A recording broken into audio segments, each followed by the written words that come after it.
नमस्ते दोस्तों, मेरे सुनो गवर्नमेंट चैनल में आपका स्वागत है। मैं हूं अनीता चौहान, पत्नी Shri Prempal Singh Chauhan, deputy manager, National Fertilizers Limited, Nangal. आज के वीडियो में एम्प्लॉइज पेंशन स्कीम से संबंधित एक नई जानकारी देने के लिए मैं आप सबको मेरे हस्बैंड श्री प्रेमपाल सिंह चौहान से मिलवाती हूं, जो इस विषय के जानकार है। तो चलते हैं। दोस्तों नमस्कार, उम्मीद करता हूं आप सभी अच्छे से होंगे। दोस्तों, हम आरसी गुप्ता केस की बात कर रहे थे। पिछले वीडियो में मैंने आरसी गुप्ता केस की बात की थी और वो भी आप ही सब लोगों में से किसी के सजेशन मुझे आए थे कि आरसी गुप्ता केस को एक्सप्लेन करें या उसका क्या डिसीजन था उसको बताएं। तो मैंने उसी सिलसिले में ये पूरी सीरीज शुरू की है। कल हमने आरसी गुप्ता का जो लोअर कोर्ट का जजमेंट था, सिंगल जज का जजमेंट था हिमाचल प्रदेश हाई कोर्ट में, उसके बारे में आपको बताया था, जो कि 72 नंबर है। तो आज हम बात करेंगे कि आगे क्या हुआ। आरसी गुप्ता केस को जब आरसी गुप्ता ने 2006 में ही 2007 में ये रेट फाइल की और 2012 में उसका डिसीजन आ गया और वो उसमें जीत गए। जब वो उसमें जीत गए तो उसके बाद एम्प्लॉयज प्रोविडेंट फंड ऑर्गेनाइजेशन ने उसको हाई कोर्ट की डबल बेंच में चैलेंज कर दिया, जिसको बोलते हैं हम एलपीए, लेटर्स पेटेंट अपील। यानी लेटर्स पेटेंट अपील में जो 411 नंबर, 412 नंबर, क्योंकि 3 पार्टीज थी इसमें और तीनों पार्टी जो मैंने कल बताया था आपको, पिछले वीडियो में बताया था आपको कि वो तीनों के फेवर में आया था केस, इसीलिए हाई कोर्ट के अंदर एम्प्लॉयज प्रोविडेंट फंड ऑर्गेनाइजेशन ने इसको चैलेंज कर दिया। कब किया चैलेंज? 2012 में ही चैलेंज कर दिया और इसका डिसीजन आया 22 जुलाई 2015 को। जब 2015 को इसका डिसीजन आया तो जो डिसीजन इसका आया है, हम डिसीजन तो लंबा है, 17 पेज का डिसीजन और काफी इसमें एग्जाम्पल दिए गए हैं। मैं इसके जीस्ट की बात करूंगा। मैं इसकी बात करूंगा कि एक्चुअली ईपीएफओ उसमें जीत गया था।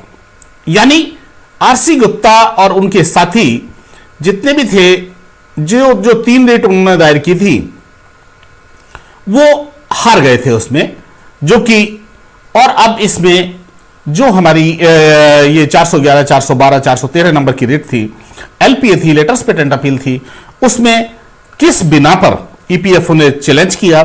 और ये देखिए, यदि आप देखेंगे RC Gupta and versus others, यानी regional provident fund commissioner and employees provident organisation, इन दोनों ने अपीलेंट बनकर आरसी गुप्ता को चैलेंज किया, आरसी गुप्ता केस को। आरसी गुप्ता चैलेंज को केस करने के बाद में जो मेन बात पता लगी, इस केस में हुआ क्या था कि जज ने डिसीजन आरसी गुप्ता के पक्ष में दिया था, लेकिन जो इनके 4th रेस्पोंडेंट थे उस दिन, यानी managing director of Himachal Pradesh tourism, उन्होंने एक स्टेटमेंट दिया था और वो राइटिंग में था स्टेटमेंट कि मैं इसको बताना चाहता हूं आपको। The fact also stands admitted in para 10 of the reply filed by the 4th respondent. 4th respondent ये वो रेस्पोंडेंट है, यानी managing director of Himachal Pradesh tourism corporation, wherein it is clearly mentioned that the amendment taken 22/1996 to the Employees Provident Fund 1996 remained unnoticed by the corporation। यही main point है जिसके ऊपर पूरा का पूरा डिसीजन एलपीए ने में हाई कोर्ट की डबल बेंच ने पलट दिया। रीजन क्या था कि इन्होंने ये स्टेटमेंट दिया था अपने स्टेटमेंट में कि जो कल हमने जीएसआर 134 की बात की थी, जो ये अमेंडमेंट आया था 22/2/96 को, जो जीएसआर 34 आया था, अमेंडमेंट आया था, जिसमें यह कहा गया था कि आप एक्चुअल सैलरी पर अपना कटिंग करा सकते हैं, ईपीएस में कंट्रीब्यूट कर सकते हैं। इसके बारे में इन्होंने ये कहा था, जब इनसे कोर्ट से ये पूछा गया कि भाई आपने पहले से इसकी जानकारी क्यों नहीं दी, क्योंकि स्कीम 95 में आई थी एंड आपने इसे चैलेंज किया जाके 2004 में, 2003 में, 2004 में आपने एप्लीकेशन दी और 2007 में जाके रिट दायर की, जब इनसे ये पूछा गया तो इन्होंने ये स्टेटमेंट दिया था एक्चुअली कि हमें इसकी जानकारी नहीं थी कि 96 में पॉलिसी में ये अमेंडमेंट हो चुका है।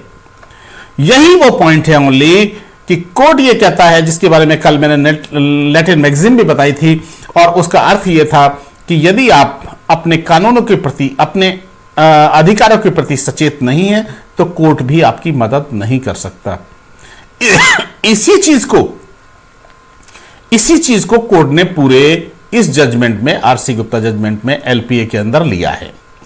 और इन्होंने फाइनली, जब मैंने देखा, पूरे केस को मैंने पढ़ा है, और पूरे केस को पढ़ने के बाद में इन्होंने आज तक, इसमें जज थे जस्टिस मंसूर अहमद मीर, ये चीफ जस्टिस थे हिमाचल प्रदेश हाई कोर्ट के, और मिस्टर त्रिलोक सिंह, तरलोक सिंह चौहान, ये जज थे। तो इस तरह की डबल बेंच ने ये डिसीजन दिया था, जिसमें एलपीए में आरसी गुप्ता जी हार गए थे, आरसी गुप्ता और उनके साथी हार गए थे। अब डिसीजन क्या था, उन्होंने पूरे के पूरे केस को, एक क्वेश्चन जो लिया है वो यही लिया है कि आपने पॉइंट क्या उठाए अपने रिट में। Since the common question of law on facts arises for the determination, therefore all these appeals are taken up together. क्योंकि एक जैसे क्वेश्चन थे इसलिए सारी अपील एक साथ ली गई। एंड इन्होंने जो ग्राउंड बनाया था कि ये तो इसी के बारे में लिखा गया कि भाई 2006 में इस तरह हमें ये बेनिफिट नहीं दिया गया 95 से एक्चुअल सैलरी पर। तो इस तरह के जो केसेस थे, इस तरह के जो इन्होंने रिट में उठाए थे क्वेश्चन, वही क्वेश्चन थे सीधे के सीधे, ये क्वेश्चन इन्होंने अपनी रिट में रिपीट किए हैं। लेकिन ये लेटर भी दिया है, लेकिन लास्ट में जब हम चल के देखते हैं तो हम ये पाते हैं कि इस रिट में कहां गलती हुई। जैसा कि मैंने बार बार बताया कि यदि आपको कानून की जानकारी नहीं है तो ये प्रशासन की गलती नहीं है। इसमें सुप्रीम कोर्ट के कई केसेस का हवाला दिया गया, और उसमें जो कई केसेस, ये वो जजमेंट है जो आरसी गुप्ता जी के फेवर में जो सिंगल जज ने पास किया था, ऑनरेबल सिंगल जज ने पास किया था कि आप रिकैलकुलेट करें और रिकैलकुलेट करके इनको रीएडजस्ट करें। लेकिन जब आप रीएडजस्ट और कैलकुलेट तो तब करेंगे जब आपने ये जमाया ना दिया होता कि आप को इसकी जानकारी नहीं थी।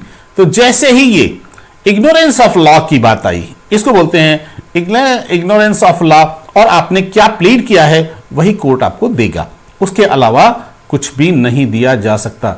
It is also argued that the writ petitioners could not have filed the writ petitions by pleading ignorance of law. पहले जब उनसे पूछा गया था कि आपने पहले क्यों नहीं फाइल किया इसको, 2007 की बजाय 2000 में, 98 में, 97 में, तब क्यों नहीं प्लीड किया, तो इन्होंने कहा इग्नोरेंस ऑफ लॉ, यानी हमें जानकारी नहीं थी कानून की। तो इसमें मैंने केस पढ़ लिया है पूरा, मैं सिर्फ आपको जिस्ट बताना चाहूंगा कि इसमें फिर सुप्रीम कोर्ट ने कहा कि देखिए, सुप्रीम कोर्ट के इन्होंने हाई कोर्ट ने कहा कि सुप्रीम कोर्ट के इतने सारे डिसीजंस हैं जो ये बताते हैं कि यदि आपको कानून की जानकारी नहीं है तो इसमें कोर्ट की कोई गलती नहीं है, इसमें एडमिनिस्ट्रेटर की कोई गलती नहीं है, ये आपकी गलती है। फिर इन्होंने कई केसेस इस बात के लिए भी दिए हैं कि जिस दिन से भी कोई कानून बनता है वो कानून को गजट नोटिफिकेशन के द्वारा गजट में पब्लिश किया जाता है। गजट में पब्लिश करने के अलावा और कोई भी रास्ता नहीं है। ऐसे इन्होंने 1947 से पहले के भी, प्रिवी काउंसिल के टाइम के भी कुछ केसेस को लिया है जो मैंने पढ़े हैं कि प्रिवी काउंसिल में भी या उससे पहले भी उसके बाद भी आपके ऐसे बहुत से केसेस हैं कि और कोई तरीका नहीं है। जब भी कोई भी कानून देश के अंदर बनाया जाता है तो उसको केवल गजट नोटिफिकेशन में ही पब्लिश किया जाएगा, और लोगों की यह जिम्मेदारी बनती है कि आपसे रिलेटेड यदि वो गजट नोटिफिकेशन है तो आप उस पर ध्यान दें। लेकिन ये बात फैक्ट है, हम भी 95 से जुड़े रहे लेकिन इस बात की जानकारी नहीं थी कि एक्चुअल में हम इसे करा सकें। या तो यूं कहें कि इसको बार बार कहा गया कि ईपीएफओ ने इस नोटिस को दबाया, जो 96 में अमेंडमेंट किया गया था उस नोटिस को ईपीएफओ ने दबा लिया, जीएसआर 134 को। और जीएसआर 134 को दबाए जाने के बाद में इसीलिए इसको चूंकि जनरलाइज नहीं होने दिया तो ईपीएफओ ने इसको अलग से कोई लेटर नहीं निकाला, क्योंकि ईपीएफओ जानता था इस बात को कि ईपीएफओ यदि ऐसा नहीं निकालेगा तो लोगों को जानकारी नहीं मिलेगी, और उनने ऐसा होने दिया। ये ऐसे कई केसेस हैं जिसमें ये आया है कि ये एक सेटल्ड लॉ है कि हाई कोर्ट या court can not travel beyond the pleadings and relief sought. आपने जितना मांगा है आपको उसी को वही दिया जाएगा, उसके अलावा कोर्ट की तरफ से एक्स्ट्रा कुछ नहीं दिया जा सकता। इसीलिए इनमें हम कोर्ट के जितने भी इश्यूज होते हैं कोर्ट में, वो हमें सारी चीजें मांग लेना चाहिए जो चीजें आपको चाहिए। यदि आपने कुछ नहीं मांगा है तो कोर्ट उस पर चर्चा नहीं करता। तो इन्होंने एक्चुअली कट ऑफ डेट की बात नहीं की थी, जो डायरेक्शंस दी गई थी जो इसमें आया था आरसी गुप्ता के केस में, इसीलिए इन्होंने ये कहा था consequently the directions issued by the high court in present case are required to be set aside. And final इन्होंने फिर कई जजमेंट, सुप्रीम कोर्ट के कई जजमेंट को रेफर किया है कि आप उसका यही है, उसका निर्णय यही है, सारे जजमेंट का सार यही है कि एक तो यदि गजट नोटिफिकेशन में कोई भी चीज आ गई है, कोई भी कानून बना दिया गया है पार्लियामेंट द्वारा और उसको गजट नोटिफिकेशन में नोटिफाई कर दिया गया है, पब्लिश कर दिया गया है, तो इसके अलावा और भी कोई भी पब्लिश करने का तरीका नहीं है, केवल वही तरीका है। तो इसको सभी इसमें सभी कोर्ट केसेस में इसको जस्टिफाई किया गया है। मैं इसे बहुत ज़्यादा लंबा नहीं खींचना चाहता, मैं सिर्फ आपको ये बताना चाहता हूं कि इनकी जो एलपीए थी, जो डबल बेंच में आरसी गुप्ता जी केस हार गए थे, ये पूरा का पूरा केस हार गए थे, और इन्होंने जो फाइनली लिखा था, फाइनली डबल बेंच यानी ये जज साहब ने जो फाइनली लिखा था वो फाइनली ये था। फाइनली क्या लिखा था उसको हम देखते हैं। इन्होंने लिखा था the aforesaid being the settled position of the law, it can not be safely be concluded that this court can not travel beyond the pleadings and the relief and cannot therefore grant relief which has neither been pleaded or nor claimed in the writ petitions। आपकी जो initial writ petitions थी उनमें इन्होंने ये demand नहीं की थी कि हमें 95 से ही इसका बेनिफिट दिया जाए, और इसका 95 से एक तो बेनिफिट दिया जाए, एक कट ऑफ डेट की बात नहीं की थी, एक दूसरा इग्नोरेंस ऑफ लॉ। तो इग्नोरेंस ऑफ लॉ के बेस पे इन्होंने इस रिट को, जो आरसी गुप्ता जी और उनके दोस्त जो लोअर कोर्ट में जीत गए थे, लोअर कोर्ट का मतलब हाई कोर्ट की ही सिंगल बेंच में जीत गए थे, वो डबल बेंच में जब ईपीएफओ ने अपील की तो उस अपील में वो केस को हार गए, और यही रीजन था कि फिर अब बारी आती है जब ईपीएफओ जीत गया इसमें एलपीए में, इसीलिए फिर उसको अब हम उसको सुप्रीम कोर्ट में चैलेंज कर सकते हैं। तभी आरसी गुप्ता जी ने इसको 2015 में सुप्रीम कोर्ट में चैलेंज किया था, और सुप्रीम कोर्ट में चैलेंज होने के बाद फिर वो 2016 में सुप्रीम कोर्ट का डिसीजन आया था। इस पे हम फिर कभी बात करेंगे।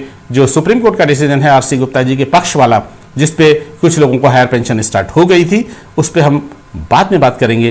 तो इसमें जो आरसी गुप्ता जी, ये पार्ट 2 कह सकते हैं हम आरसी गुप्ता केस का, जिसमें आरसी गुप्ता जी हार गए थे। तो आपका ये सुनने के लिए बहुत बहुत धन्यवाद। मैं आपको यही जानकारी देने के लिए प्रयास करता रहता हूं कि हम ये जानें कि जैसा कि मैंने पिछले वीडियो में कहा था कि हम आरसी गुप्ता जी को इस हायर पेंशन के जनक कह सकते हैं। इसीलिए हमें आरसी गुप्ता जी के बारे में, पूरे केसेस के बारे में जानना चाहिए। तो बहुत बहुत धन्यवाद। यह वीडियो आपको कैसी लगी कमेंट करके जरूर बताएं ताकि मैं इसमें सुधार कर सकूं। इस वीडियो को देखने के लिए धन्यवाद। लाइक और सब्सक्राइब करें, बेल आइकॉन जरूर दबाएं।